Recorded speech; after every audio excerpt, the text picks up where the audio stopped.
안녕하세요. 코이카 개발협력 커리어센터의 도움을 받아 취업한 강민구라고 합니다. 사실 고등학교 때는 국영수 위주의 주입식 교육에 익숙해져 있다 보니까 딱히 해외 쪽으로 눈을 돌릴 수가 없었는데요. 대학교 1학년 겨울방학 때 해외로 필리핀으로 단기 어학연수를 다녀온 경험이 있습니다. 그 당시 경험이 너무 좋았고 다시 한번 해외에 나와보고 싶다는 생각을 했었습니다. 그렇게 좀 알아보던 와중에 제가 국제개발협력 쪽으로 알아보게 되었고, 국제개발협력 쪽에서는 가장 주요한 기관이 코이카라고 알고 있었습니다. 그래서 코이카에서 많은 사람들을 위해서 도움이 될 만한 일을 해보고 싶어서 지원하게 되었습니다. 제가 처음 파견됐을 때는 당시 사무소 소장님이 교체될 시기여서 조금 사무소에서 저희한테 바로 업무를 주진 않았던 기억이 나요. 그리고 처음 받았던 업무가 제가 정확히는 기억이 안 나는데 OD 도서관 그 관리였던 것 같아요. 그래서 사무소 내에 그 도서관이 있는데 국제개발 협력 관련한 책들이 되게 많았었어요. 당시 한 1000여 권 정도 있었는데 그 관련해서 도서 분류 작업을 진행했던 게 기억이 납니다. 그 공식적으로 저희 팀은 사무소 자산관리팀이라고 흔히 얘기하는 총무라고 보시면 됩니다. 그래서 본부에서 뭐 재산 관련해서 뭐 조사랄지 뭐 이런 것들에 대해서 일일이 찾아다니면서 그 품목 조사하고 그런 것들을 우선적으로 했고, 공사단 숙소 관리가 저희 가장 주요 업무였는데, 그 당시 공사단 숙소에 자산들이 되게 많잖아요. 뭐 전구랄지 뭐 이런 사성겁대 시작해서 컴퓨터랄지 프린터랄지 이런 것들도 있고, 그런 것들을 물품을 확인해서 문제가 있으면 확인하고 체크하고, 만약에 잘못된 게 있으면 보고를 하고, 이런 식으로 교체하고 이런 작업들을 진행을 했습니다. 저 같은 경우에는 몽고로를 다른 두 인턴에 비해서 많이 좀 약한 부분도 있고, 그렇기 때문에 프로젝트 분야는 또 현지인들이랑 많이 협업할 기회가 많은데, 그러한 점에서 저보다는 그들이 더 저보다 높은 성과를 발휘할 수 있을 것 같아서 저는 봉사단 쪽을 지원을 했고요. 그리고 봉사단 업무 자체는 일단 민원인들이랑 좀 교류하는 업무가 많습니다. 그리고 그 당시 또 저는 국민연금공단에 지원을 하고 싶어하는 마음이 어느 정도 있었고, 국민연금공단 업무 자체가 다른 민원인들과 많이 교류하는 업무이기 때문에 그러한 민원 응대 경험을 토대로 저의 공감 능력을 발휘하면서 그러한 점들을 국민연금공단 면접 때 향후에 어필하고 싶은 마음이 있어서 봉사단 업무에 지원하게 되었습니다. 당시 제가 귀국 한 달 전에 받은 좀 사무소의 대형 프로젝트였습니다. 테레지라고 좀 유명한 관광지가 있었는데 그곳에서 쓰레기가 너무 많이 배출되는 현상이 있었습니다. 원래 유엔에서 어느 정도 쓰레기통을 보급해 놓은 상태였는데, 그럼에도 불구하고 쓰레기가 너무 많아서 당시에 쓰레기통만으로는 이게 보충이 안 되는 상황이었습니다. 그래서 쓰레기가 워낙 많았고요. 당시 몽골의 밤하늘을 되게 좋아하는 저로서는 좀 굉장히 안타까운 일이었습니다. 그래서 저랑 일단 프로젝트 초창기는 저랑 현재 직원 2분이서 진행을 했고, 추후에 과정이까지 섞여서 3분이서 진행을 했는데, 일단 2분이서 진행을 할 때는 쓰레기통의 위치를 정확히 파악하기 위해서 테레지에 직접 출장을 나가서 구청장님과 면담도 하고, 그렇게 해서 좋은 최적의 쓰레기통 위치를 찾으려고 노력을 했고요.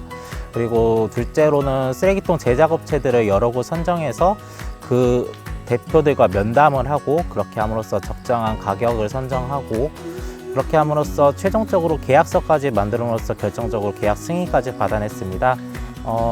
사실 제가 직접적으로 본 건 아니지만 그 동료 과장님께 들은 바에 따르면 그 테레지 관광지가 굉장히 깨끗해졌고 관광객들도 많이 좋아했다는 말을 들었고, 특히 사무소 내의 호의적인 반응도 많이 불러일으켰다고 들었습니다.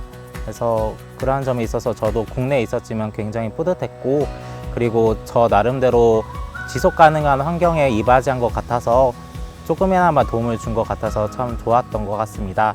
네, 저는 국민연금공단 천안지사에서 장애인지원센터에서 근무를 하고 있고요.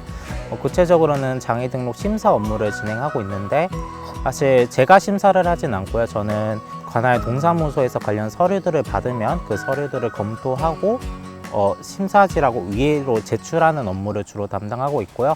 또 보조적으로는 민원인들 편의를 봐드린다던가 아니면 민원 업무, 대민 업무를 수행하고 있습니다. 코이카 YP, 그러니까 인턴을 하거나 아니면 뭐 봉사단원으로 활동을 했으면 누구나 코이카 개발협력 커리어센터에서 관련 지원을 받으실 수가 있고요. 사실 그러니까 서울이나 수도권 쪽에 살면 아무래도 직접 찾아가서 받을 수 있는 프로그램들이 좀 더 많겠지만 저처럼 서울에 살지 않고 좀 멀리 떨어져서 거주하는 사람들도 뭐 면접 메일을 통해서 자기소개서 첨삭을 받는다든지 아니면 줌이나 뭐 이런 화상 채팅을 통해서 면접 컨설팅을 받는다든지 하는 방법으로 인해서 충분히 많은 취업 도움을 받을 수 있습니다. 네, 앞서 말씀드렸던 자소서 첨삭 서비스 이외에도 인재 추천이랄지 아니면 기업 분석이랄지 직무 분석 같은 것들을 제공하고 있고요. 그리고 또 제가 관심 있어 하는 국민연금공단이나 건강보험공단 같은 경우는 컨설턴트님께 자주 말씀드렸기 때문에 컨설턴트님도 수시로 체크하셔서 관련 공고가 나오면 저한테 미리 안내해주는 식으로 진행받아서 좋은 성과를 냈습니다. 그래서 본인이 원하기만 하면은 그런 도움을 많이 받으실 수 있으니까 많은 분들이 이런 점들을 많이 활용하셨으면 좋겠습니다. 아무래도 가장 힘들었던 부분은 저 자신의 자존감이 떨어지는 것이라고 볼 수 있습니다. 제가 멘탈이 강한 편이 아닌데 저는 솔직히 말씀드리면 취업을 금방 할 줄 알았어요. 제 자신이 굉장히 잘하는 사람이라고 알고 있었기 때문에.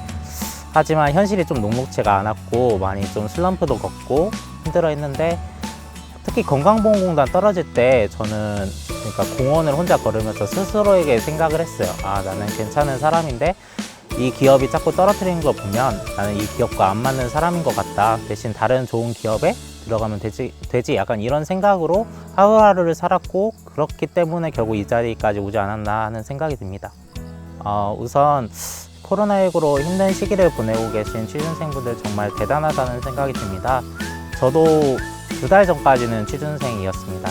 그리고 2019년 하반기부터 취업 준비를 시작하고 나서 건강보험공단도 서류 탈락만 수차례 해서 공원을 수차례 돌아다니고 했던 경험이 아직도 새록새록한데 일단 제가 말씀드리고 싶은 거는 본인이 가고 싶은 직장명이 정해지면 한 1, 2년 정도는 눈 딱 감고 우직하게 본인의 길을 달려가셨으면 좋겠습니다. 저도 그렇게 했고 저도 취업하는데 2년 걸렸습니다. 2년이라는 시간이 짧은 기간도 아니지만 그렇다고 긴 기간도 아니라고 생각합니다. 열심히 본인의 길을 향해 전진하시다 보면 어느덧 저처럼 좋은 직장에 가실 수 있을 것이라고 생각합니다.